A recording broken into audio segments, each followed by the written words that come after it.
The movie is set in a dystopian 2034, where South Korea has been ravaged by a deadly flu. It is said that this virus is 10 times deadlier than the 19th of December 19, resulting in hundreds and thousands of deaths. The condition is so severe that even birds are shot by the military so that they don't transmit the disease to other countries. As a result of this flu, people die on the streets, cars crash into each other, and in short, the city has gone into chaos. When there is no place left to bury the dead bodies, the government piles them up like trash in a large stadium and burns them at once. This is the peak of the flu. But to know how it began, let's go back to a few weeks earlier.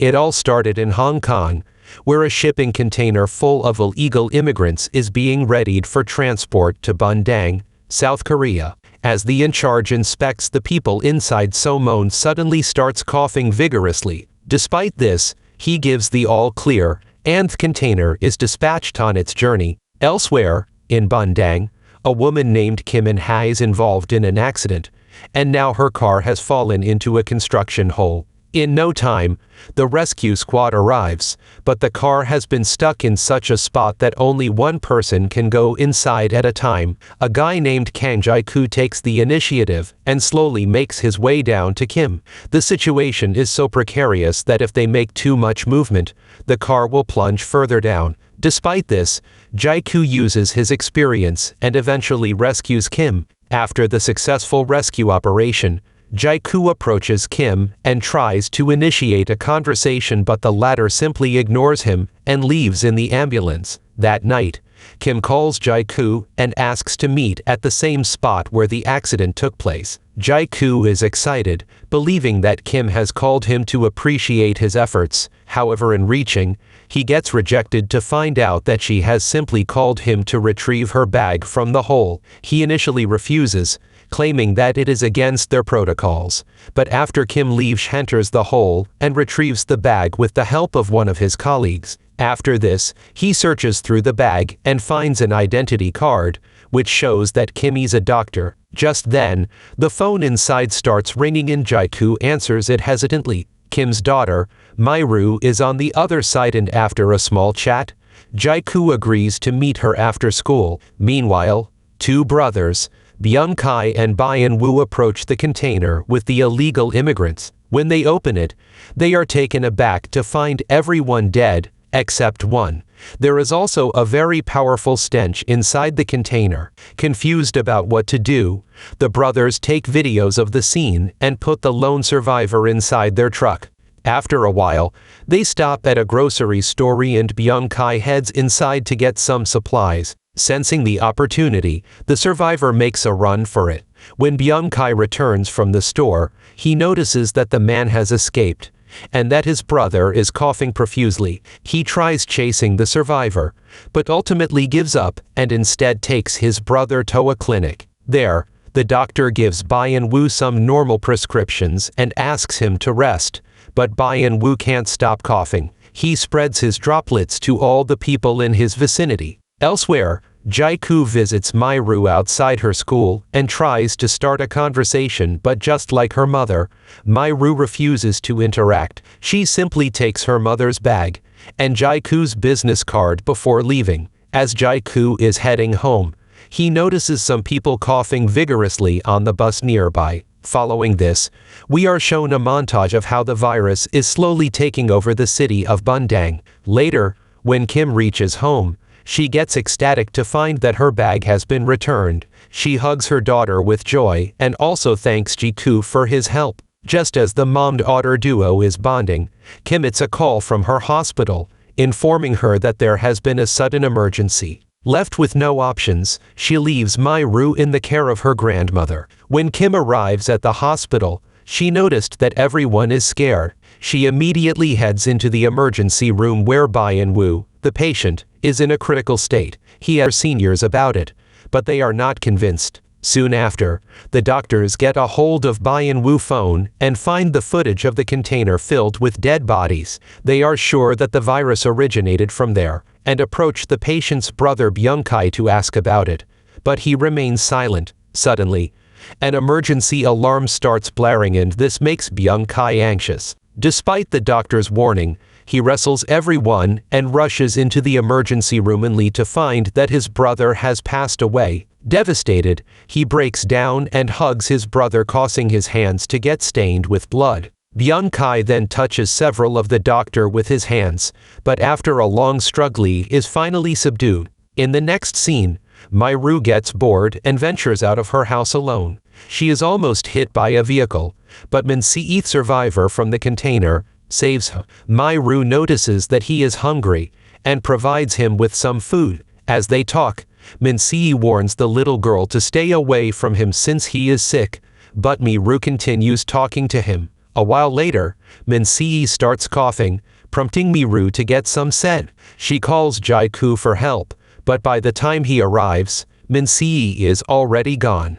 By this time, thousands of people in the city have become infected by the virus, resulting in the hospitals becoming overcrowded with patients. On the other hand, Kim, along with a team of the KCDC Korea Centers for Disease Control and Prevention, locate the container and incinerate all the dead bodies inside. However, a large swarm of rats that had been feeding on the corpses manages to escape into the city. Meanwhile, a medical team consisting of top doctors from around the country hold an emergency meeting. After a heated conversation, the team concluded that the deadly virus is a modified version of the H5N1 strain, which can kill its victims within 36 hours.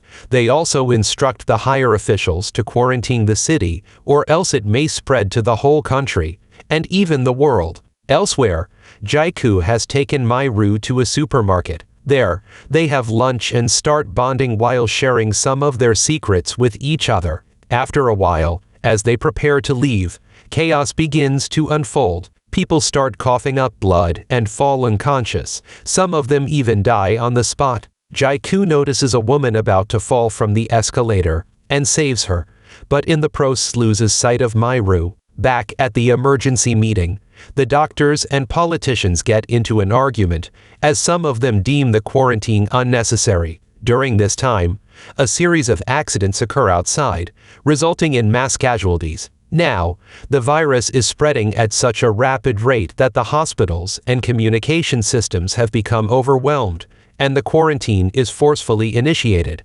Fearing for their lives, the politicians and doctors decide to fly to Seoul and continue their research there. As the researchers plan to evacuate the site, Kim informs her colleagues that she will join them later. After she finds her daughter, she calls Myru, but Jae-ku picks up and briefs her about the situation in the supermarket. Wasting no time, she reaches the place, but devastated to find that her daughter is missing. Soon, the situation gets out of control when people start looting the stores and fighting against each other. As a result, the army is deployed and a huge brawl ensues. Kim and Jae-ku search for the little girl amidst the chaos and after a while, finally find her.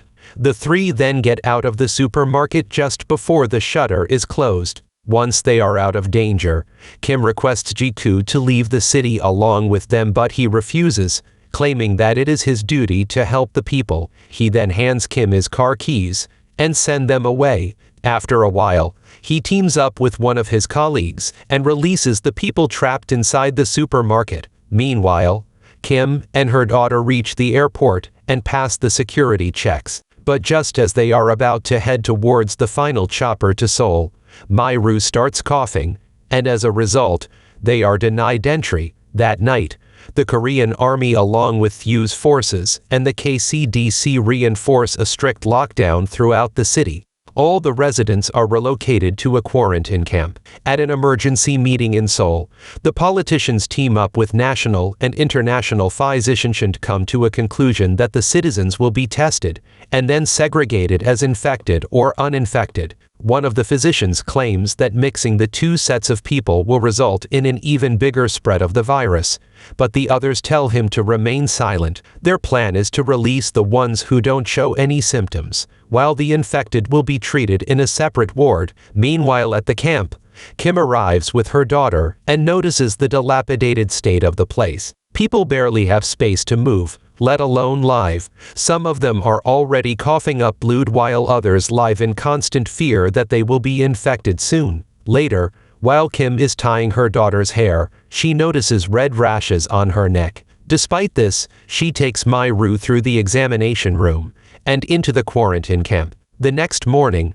on the government's orders, some soldiers gather on rooftops and shoot at the birds, fearing that they will transmit the virus to other places. Down in the camp, Minsi is finally discovered by the authorities. After examining him, the doctors are taken aback to find out that he has somehow overcome the virus and developed an immunity. They then call Kim to start working on an antibody, as she is the only doctor in the camp who knows about the virus. While Kim is trying to smuggle her sick daughter out of the place, a couple of quarantine staff arrive there, trying to locate Myru, using her tag number 2066. They mention that her results came out positive, so they are there to take her.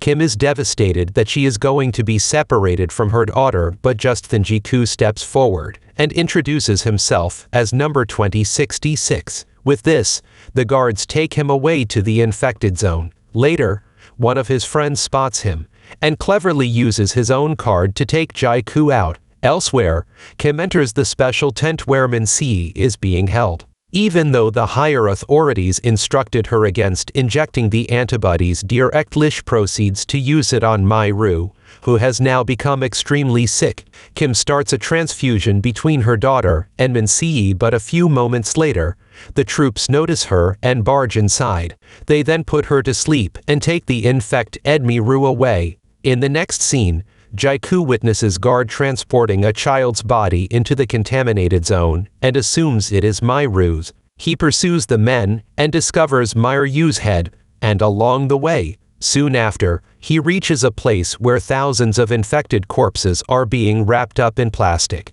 Some of them aren't even dead yet. As Jiku continues searching for Myru, comes across a horrific sight. A large crane is grabbing a pile of dead bodies and dumping them into a stadium, which has now become an incineration pit. Fearing the worst, he immediately heads down to the pit and starts looking for the girl. As a large flame burns the bodies, Jiku suddenly hears a ringtone and realizes that it belongs to Myru. He rushes to the location and finally discovers the little girl wrapped in plastic, still alive. Meanwhile, the tension inside the quarantine camp has reached a boiling point when an officer fatally shoots an infected soldier. The crowd goes wild and erupts out of the camp. On their way out, they notice Jiku saving Myru from the burning pile of corpses and deduce that the infected are being incinerated alive. Because of the public outburst, the medical personnel decide to leave the place and continue their research on Minsi elsewhere. They ask Kim to accompany them, but she refuses, claiming that she has to find her daughter. As they are heading out, Byung-kai notices Minsi and fatally stabs him as vengeance for the loss of his brother. At the same time, Kim desperately searches for her daughter around the camp, but fails to find her.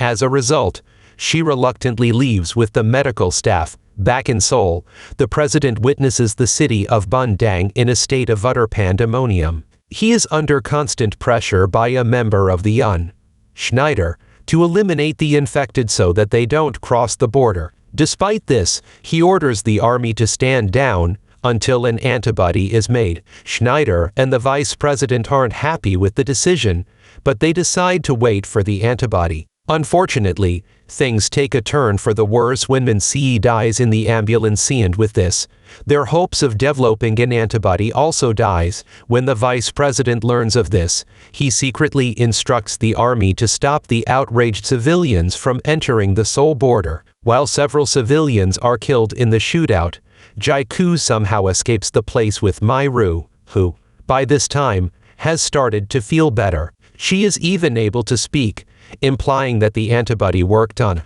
Elsewhere, Kim rushes to meet her daughter, but she is stopped by the armed soldiers. She repeatedly mentions that her daughter had the cure, so one of the soldiers takes her to their base to communicate with the president.